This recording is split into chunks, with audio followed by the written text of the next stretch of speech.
অনেকে বিশ্বাস করতে চান না, আজকে দেখেন এই যে রাসেল ফাইবার নামের যে সাপগুলা, এই দেখেন কিভাবে বাচ্চা দিতেছে। এটা চাঁদপুর কচুয়া থানাতে আপনার অবস্থিত একটি জঙ্গলের ভিতরে পাওয়া গেছে দুইটি সাপ। তাদেরকে একদিন রাখার পরে ওরা একদিনের ভিতরে প্রায় 50টির উপরে বাচ্চা দিয়েছে।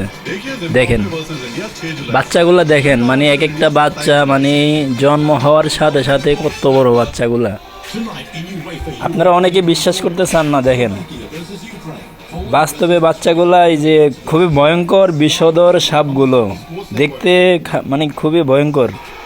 আর এগুলার বিষ মনে করেন মারাত্মক বিষ, এগুলা যারা একবার কামড় দেবে বাঁচার কোনো আশা নাই। দেখেন সাপগুলা, তাই বলতেছি সবাইকে একটু সতর্কভাবে থাকার জন্য বিশেষভাবে অনুরোধ করা যাচ্ছে।